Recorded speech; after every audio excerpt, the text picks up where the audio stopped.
Okay, day 63, still no Eric Braverman, no Neil Brown, no Mark Turi. These two might be in Southeast United States. We ran down an IP address from one of their email servers. So that may be where they are. Still no information beyond that. In my earlier tapes, you'll see how these first two steps of taking Gaddafi's money and the next two steps, which didn't go so well in Syria, is being funneled. This money, this frozen assets and then the hidden assets are being funneled back through this funnel that Eric Braverman creates in 2010. And this money is going to be coming in 2011, but it's called IHRC, sort of named after Hillary, I believe. The previous person that was running this almost committed suicide. They were about ready to drive off the Staten Island pier. Braverman's going to come in and kind of clean it up.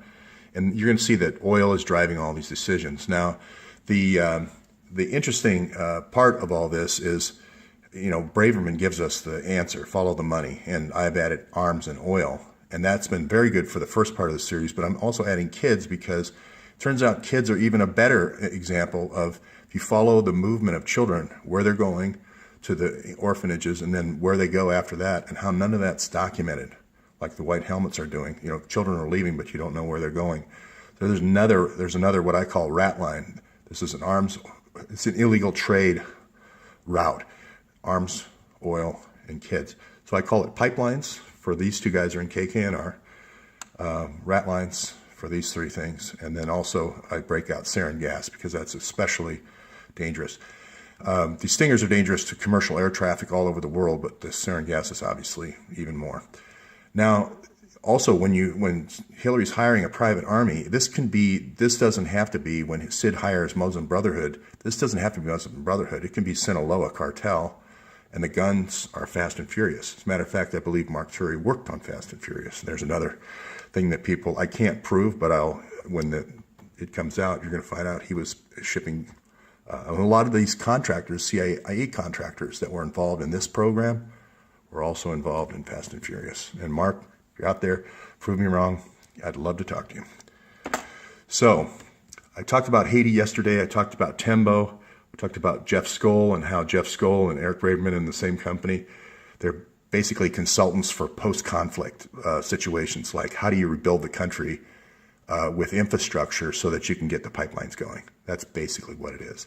And I talked yesterday about this largest contractor, Consolidated Contractors. This is the largest builder in the Middle East, and they do pipelines, they do roads, and then they do big buildings. So Dubai and UAE, they did the Dubai airport, huge shopping centers over there, etc., as well as the roads. But the roads are going to be first, then that you can bring in the heavy equipment for the pipeline, and then third, you're going to build the luxury hotels over in Dominican Republic.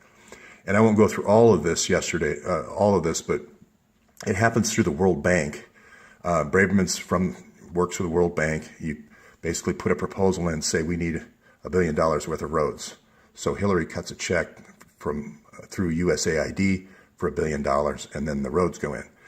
So the contractor you're going to use is a cement contractor out of Mexico. And cement is great because you can pour a little bit of cement here, and then the truck can go over to Dominican Republic and pour the rest. And it's hard to track because it's not like, you can see it like 10 pallets and then receipt the 10 pallets when they get there, especially if you have a loose accounting system, which Haiti does. So, and the other thing we have to follow is when researchers or reporters die, and that also leads a trail. This could be a great thing from the World Bank point of view, but then when this happens, you have to look at that. Now you have to start looking at these cell phones and these micropayments to these women. She was investigating whether this was kind of a front for a brothel type operation.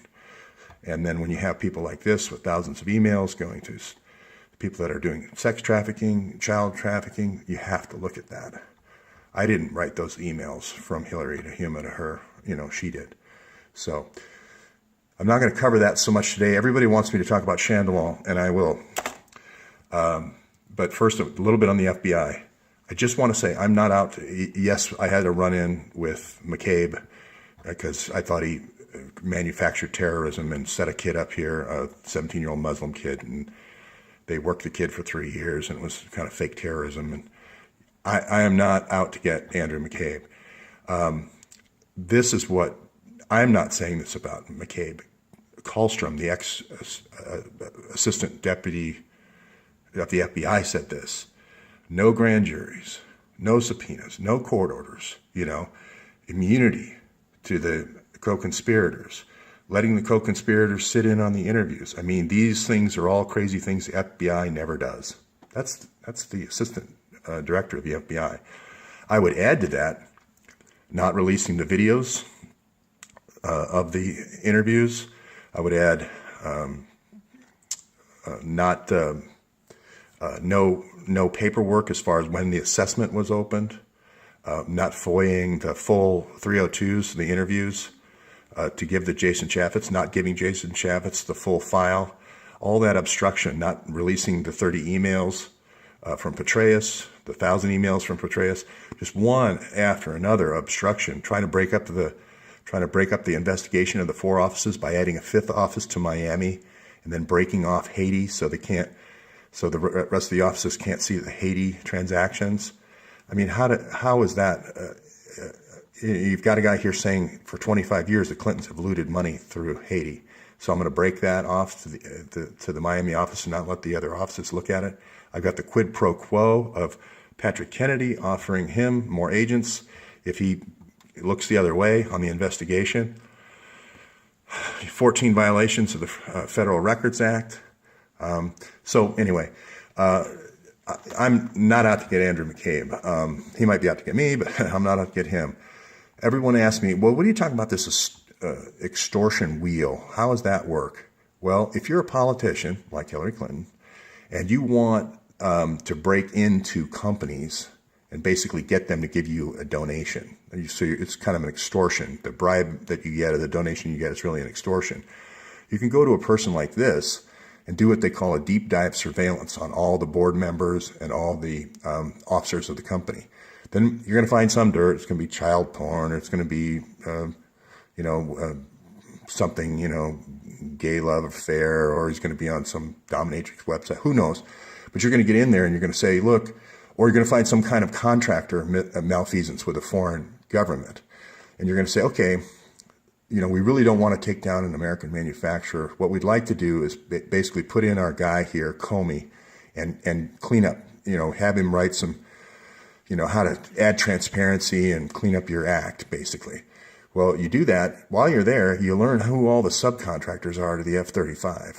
And then you're going to take that information to an investment firm, and you're going to make a lot of people rich.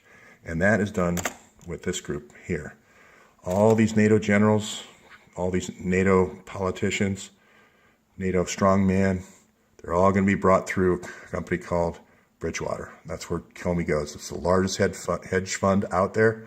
This is McCormick, who's going to be Trump's deputy secretary of defense.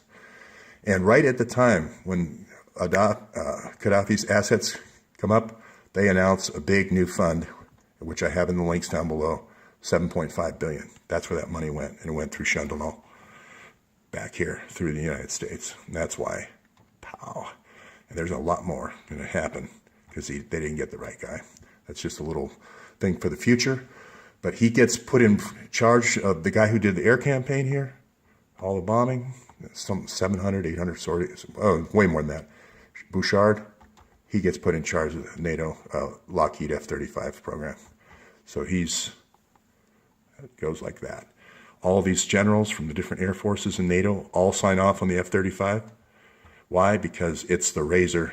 They don't care anything about the razor. They want to sell the razor blades. They want to sell all these things that Comey found out about. The sensors, the helmet technology, the cockpit technology, the target acquisition, missiles, the Raytheon missiles, etc. How do we know this? Well, it's, again, in their own emails. Here's Soros just toppling country after country. You're going to see this all over Bosnia and so forth, this NATO general play. Okay, well, here's us giving the razor to China. So, or deliberately leaving the information on the server so these known Chinese hackers can get it. So not only are we going to sell it to NATO, our allies, and make sure they all agree on the razor so we can sell the razor blades, but we're going to give it to a foreign power. And if you read the articles below, you'll see where it says the big difference between these two planes is the avionics. It's all the target acquisition systems, the weapon systems, and so forth. We gave them the airframe so that we could sell them the stuff to put in it, on it. And of course, again, deaths, again, large money transfers, you know, the barbell incident, so forth. She was ahead with Boeing. Her first $900,000 that went to Haiti from Boeing was followed up by $1 million from Lockheed with Comey the next year. And Comey made $6 million at Lockheed. Is this just airplanes? No, it's not just airplanes. Here's the oil deal we're doing. This was the joint oil deal, and now we're supporting, not U.S., but Kissinger's potentially supporting China's right to ask for this, between this green and red, all that would be taken from Vietnam, Indonesia, and the Philippines. And then we get our cut. This is all going to be talked about at Davos days before the inauguration this year. They might be talking about it right now at Punta Cana between Kissinger and Hillary. So where do I get the outrageous idea that the Clinton Foundation would become a mercenary organization? Well, again, their own emails. So again, we can't see them. These are being blocked by McCabe. He's running the investigation. So again, you know, money man to general, to CIA plan, to death. And they created the company, I didn't. Here's the financial proof. You know, Hillary releases the money, the Bridgewater announces the new fund, almost within 2 or 3 weeks. And we give him the stamp so he could release the funds. We give him the stamp, the exile we bring in, give him the stamp to release the funds. Then we make the oil deals. This is immediate. This is the longer term, okay? And here we go again. Here's the emails to all the parties. He's supposed to be over in Afghanistan. And we got emails going. And these guys are all in the same company. He was at the CIA working for him. He's the guy who kind of took the bullet on Benghazi for him. Mike Morrell, the guy who loves sarin gas so much. He's in the same company with all these guys. They're going to be investors too. So you guys know the plan. I'm not going to go into that. 1, 2, 3, 4. You can review the other presentations. But again, I want to emphasize, this is not me saying this. This is the New York Times saying that the Muslim Brotherhood has used the gas 52 times. This is Seymour Hersh saying they tried to topple Assad using gas. Hersh reports on this meeting where Obama finds out, tries to stop him, fires Morrell. And then you got Mazzetti down here with Timber Sycamore. That's the operation name. So more and more now, it's becoming obvious with other reporters that ISIS is using these people, these poor people of Aleppo, and now it's going to be Idlib, and now it's going to be Palmyra, as human shields. They're also organizing these really well-meaning people thinking that they're going in and saving these children, these beautiful children, are creating these little mini orphanages. And then at night, these children are disappearing. They're going, white helmets are taking them. They're taking them to Qatar, UAE, and Saudi Arabia to be married. So that's it for today.